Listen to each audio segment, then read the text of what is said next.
রাষ্ট্রীয় ক্ষমতা নিয়ে বাংলাদেশ পার্লামেন্টে একবার দাঁড়িয়ে আমাকে একটা বক্তব্য দেওয়ার সুযোগ করে দেন, যেই বক্তব্যের পরে গোটা বাংলাদেশে আগুন লেগে যাবে ইনশাআল্লাহ। সেই সংসদে বসে আমাকে ইসলামের পক্ষে, দেশের পক্ষে, জাতির পক্ষে আমাকে একটাবার কথা বলার সুযোগ করে দেন। সেই জাতীয় সংসদ যেখান থেকে বাংলাদেশের আইন প্রয়োগ করা হয়, সেখান থেকে ইসলামের যে ঘন্টা বাজবে, সেই ঘন্টা বাংলার 84,000 গ্রামে পৌঁছিয়ে যাবে ইনশাআল্লাহ। আমি একটা কথা বলেছি, হারাম পয়সা নিয়ে নির্বাচন করতে নামিনি। আমার নেতৃবৃন্দকে দেখেছি পকেটের টাকা খরচ করে করে, এক একজন হোন্ডার তেল ভরে ভরে, এক একজন নিজের খাওয়া, নিজের টাকা, নিজের পয়সা। আমি শুনেছি একজনের কাছে টাকা নাই, আরেকজন থেকে ধার নিয়েছে, বলে ভাই আমাকে 2,000 টাকা ধার দাও, হামজালা সাহেবের নির্বাচন করব, তার এই ন্যায়ের ইনসাফের আওয়াজ তুলব, দরকার হলে পরে অটো চালায় তোমার টাকা তোমাকে পরিশোধ করব, কিন্তু তাও আমি তার জন্যে আমার জানমাল দিয়ে খরচ করতে চাই। আরে এটাই তো সত্য কথা। হারাম পয়সা দিয়ে নির্বাচন করতে নামিনি। এদেশের গরিব খাটে খেটে খাওয়া মানুষের হালাল পয়সা দিয়ে, নিজের ঘামের টাকা দিয়ে নির্বাচন করতে নেমেছি। এজন্য আমরা এটা বিশ্বাস করি, আল্লাহ জাতির মধ্যে, শিবচরের মানুষের মধ্যে, মা বোনদের মধ্যে, যুবকদের মধ্যে যেই ভালোবাসা সৃষ্টি করেছে, যদি উনি আমাদের উপরে রহম করে, যদি উনি আমাদের উপরে দয়া করে, যদি উনি আমাদের উপরে রহম আর দয়া করে, ইনশাআল্লাহ আগামীতে এই শিবচর থেকে ইনসাফের বিজয়ের ঘন্টা বাজবে, যেটা গোটা বাংলাদেশ কাঁপিয়ে তুলবে ইনশাআল্লাহ।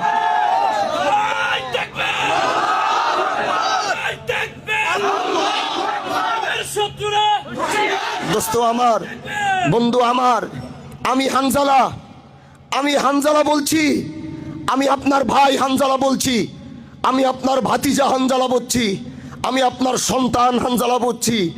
যদি সামান্যটুকু আস্থা এই হানজালার উপরে আপনাদেরকে থাকে, এতদিন তো সব কিছু দেখেছেন, একটা বার শুধু আমাকে দেশ ও জাতির জন্য কাজ করার, রাষ্ট্রীয় ক্ষমতা নিয়ে বাংলাদেশ পার্লামেন্টে একবার দাঁড়িয়ে আমাকে একটা বক্তব্য দেওয়ার সুযোগ করে দেন, যেই বক্তব্যের পরে গোটা বাংলাদেশে আগুন লেগে যাবে ইনশাআল্লাহ।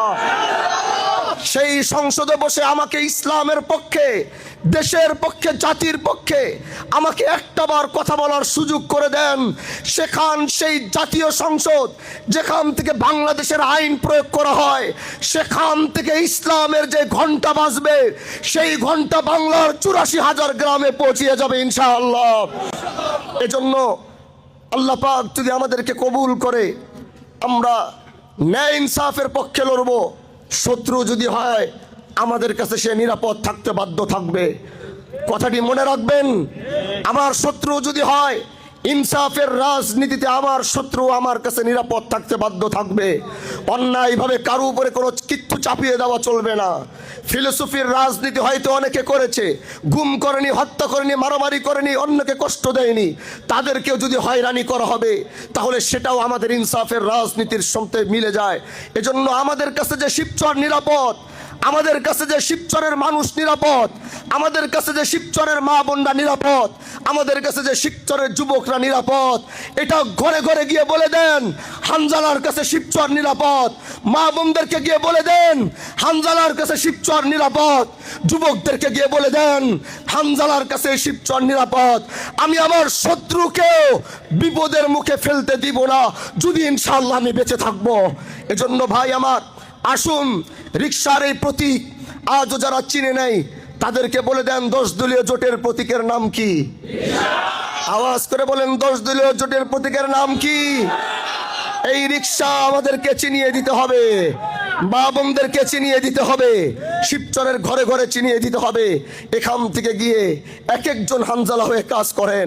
আমি আজও কতটুকু পৌঁছতে পারবো জানি না। সবাই হানজালা হয়ে ময়দানে ঝাঁপিয়ে পড়ুন। আল্লাহ আমাদের সবাইকে কবুল করুক। উলামায়ে কেরাম এসেছেন, সময় দিয়েছেন, ডাকে সাড়া দিয়েছেন। ওয়াতিলকাল আমসালু নাদরিবুহা লিন্নাস ওয়ামা ইয়াকিলুহা ইল্লাল আলিমুন। আল্লাহ আপনাদেরকে নিরাপদ রাখুক, দেশ ও জাতি গঠনে একসাথে কাজ করার তৌফিক দান করুক।